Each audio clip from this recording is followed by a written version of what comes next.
Praise the lord. మీ అందరికీ మన ప్రభు అయిన యేసుక్రీస్తు ప్రశస్త నామములో శుభములు. ఈ దినపు వాక్య భాగాన్ని చదువుకునే ముందు ప్రార్థించుకుందాం. పరిశుద్ధుడా, నీకు స్తోత్రాలు. మా జీవితానికి మరొక దినం అనుగ్రహించావు, నీకు వందనాలు నాయనా. ఈ దినం మా జీవితాలకు ఆశీర్వకరంగా, నీ నామానికి మహిమకరంగా మీరు ఏర్పాటు చేయండి ప్రభు. నా విత్తున్న వాక్యాన్ని బిడ్డల హృదయాల్లో నాటండి. నాకు నీ జ్ఞానం ఇవ్వండి, అర్హత దయచేయండి, యోగ్యునిగా చేయండి. యేసు నామములో ప్రార్థిస్తున్నాను తండ్రి, ఆమేన్. మీ అందరికి మరొకసారి వందనాలు. వాక్య భాగాన్ని చదువుకుందాం. పరిశుద్ధ గ్రంథంలో నుండి పేతురు రాసిన మొదటి పత్రిక 4వ అధ్యాయం మొదటి 2 వచనాలు చదువుకుందాం. క్రీస్తు శరీరమందు శ్రమపడిన గనుక మీరును అట్టి మనస్సును ఆయుధముగా ధరించుకొనుడి. శరీర విషయంలో శ్రమపడిన వాడు శరీరమందు జీవించు మిగిలిన కాలము ఇక మీదట మనుజాశలను అనుసరించి నడుచుకొనక దేవుని ఇష్టానుసారముగానే నడుచుకున్నట్లు పాపముతో జోలిక ఏమీ లేక ఉండును. పాపంతో జోలి ఉండదు, దానితో అవసరము ఉండదు. ఎప్పుడు అని మనం ఆలోచించినట్లయితే, మీరు శరీరములో శ్రమ పడుతున్నారు కదా, ఆ శ్రమను ఆయుధముగా ధరించుకొని ఈ శోధనల మీద జయం పొందినప్పుడు పాపముతో ఇక మనకు జోలి ఉండదు. శ్రమనే ఆయుధముగా ధరించినప్పుడు శ్రమ మన మీద అధికారం చెలాయించదు.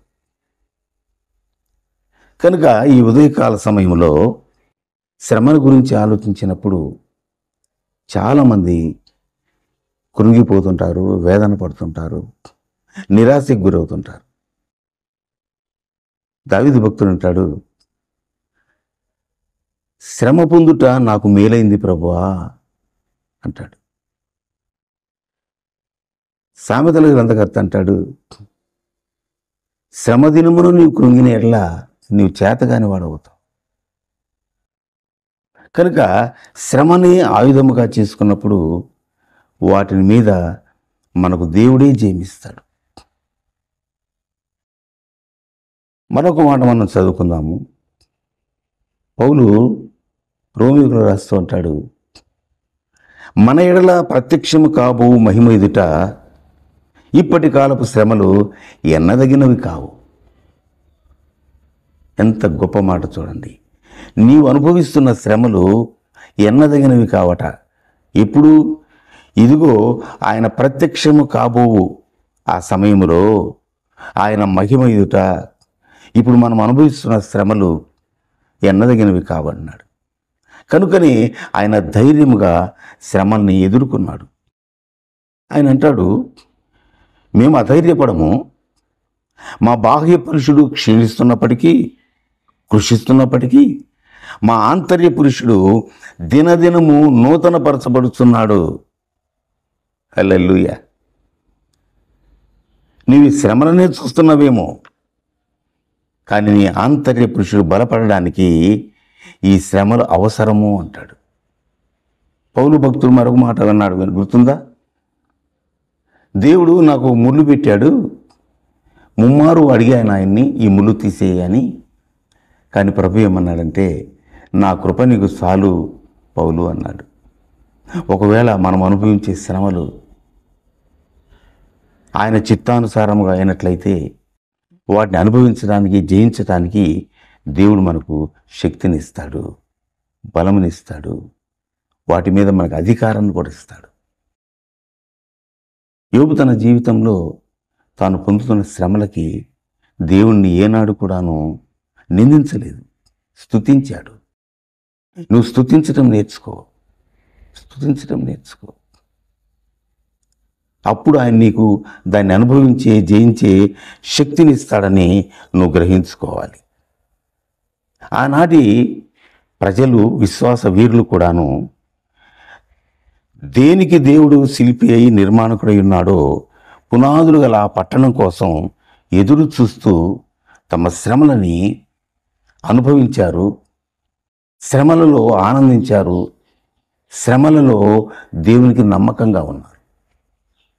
కానీ శ్రమలను బట్టి వాళ్ళు ఏనాడు కృంగిపోలేదు. వారి యొక్క గురి ఏమిటి? ఆ పరలోక పట్టణం.